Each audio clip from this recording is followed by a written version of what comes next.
Bonjour, je suis Sam du site du chariot.com, le site qui vous aide à redessiner votre vie avec le tarot et avoir une meilleure connaissance de vous. Bienvenue sur cette série Questions sur le tarot. Dans cette série, je réponds à vos questions les plus courantes sur votre pratique du tarot ou les questions qui ont un point d'intérêt particulier. Aujourd'hui, j'aimerais répondre à une question qui revient souvent et qui est sans doute au cœur de la pratique du tarot, c'est comment interpréter les combinaisons de cartes du tarot. Alors c'est vrai, il existe énormément de combinaisons de cartes. Énormément de combinaisons de cartes majeures, mais lorsque l'on prend la totalité du paquet, mineur et majeur, il existe quelques milliers de combinaisons différentes du tarot.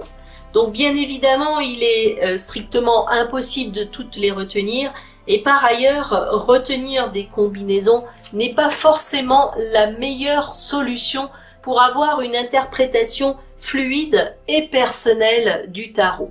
En effet, l'interprétation du tarot n'est pas l'apprentissage par cœur d'une leçon que l'on va réciter.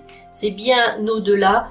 Apprendre le tarot, interpréter le tarot, c'est se connecter avec son être supérieur pour obtenir des réponses précises et extrêmement personnelles par rapport à la question que l'on a posée. Donc je vous déconseille fortement de vous mettre dans le tout par cœur car cela risque d'être un peu frustrant.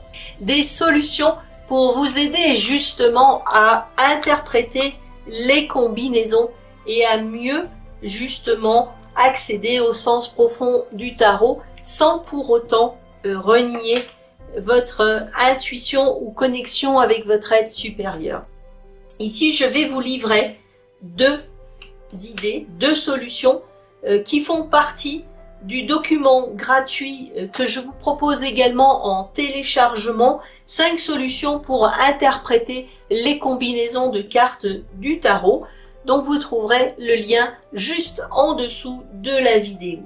Alors, la première solution, il s'agit de regarder donc l'essence des cartes, c'est-à-dire que lorsque vous posez les cartes les unes à côté des autres, eh bien, vous allez avoir les positions des personnages ou des scènes qui apparaissent. Prenons un exemple ici. Nous avons la roue de fortune et l'empereur.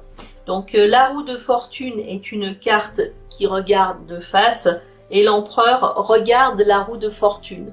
L'interaction entre ces deux cartes nous indique que la décision de l'empereur est soumise à justement la variation de la roue de fortune.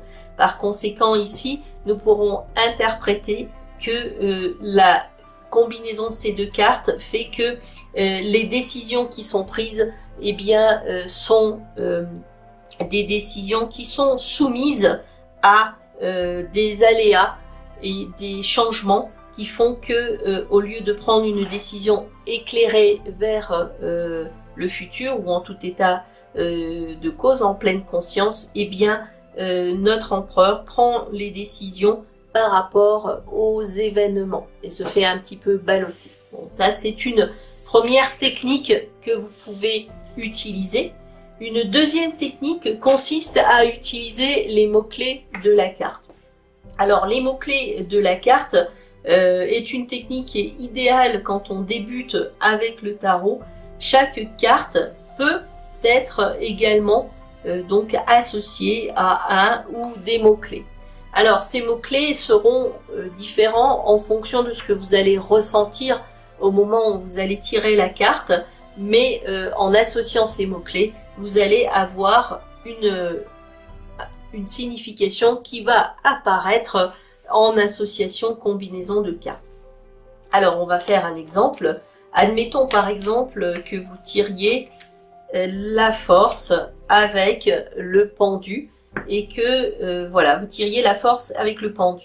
Donc la force va parler en mots-clés, on pourra avoir une idée de maîtrise par exemple, et le pendu peut donner une idée de lien ou de blocage, ou alors encore de situation interne, d'intériorité.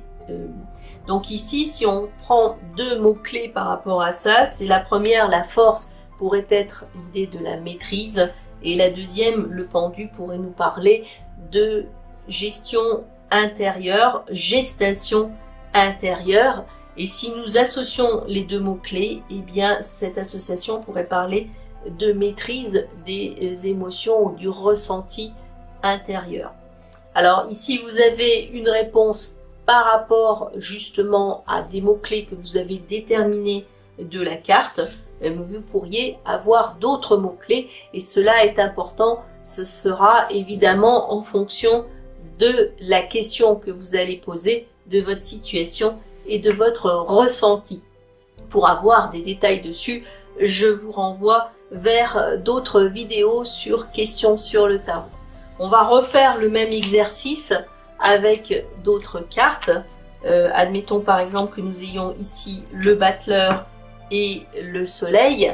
Le battleur nous parle de nouvelles situations, de renouveau, et le soleil de plénitude, de situations agréables, de chaleur ou encore d'amour. Donc l'association de ces deux cartes pourrait peut-être nous faire penser à une nouvelle relation qui s'épanouit, par exemple. Nouvelle relation. Donc voilà une idée de comment utiliser les mots-clés avec les cartes. Je vous donne encore un autre exemple. Admettons ici que nous ayons l'ermite avec la justice. Eh bien, l'ermite pourrait faire penser à de la lenteur. La justice à une affaire en justice ou à des documents légaux, par exemple, ou simplement au fait de voir les choses tranchées. Et si on essaye de mettre des mots-clés, on pourrait dire ermite, lenteur, justice, tranchée. Eh bien, on pourrait associer les deux et dire que il y a des lenteurs dans une affaire où il faut trancher, justement prendre une décision. Cette décision n'arrive pas. Voilà, j'espère que vous avez apprécié cette vidéo. Si cette série vous plaît, abonnez-vous à ma chaîne pour recevoir les tutos et conseils gratuits pour apprendre à interpréter le tarot. N'hésitez pas à mettre un pouce bleu pour m'encourager à faire des vidéos et cliquez sur la petite cloche qui se trouve à côté du bouton s'abonner pour être notifié en instantané lorsque je sors une nouvelle vidéo.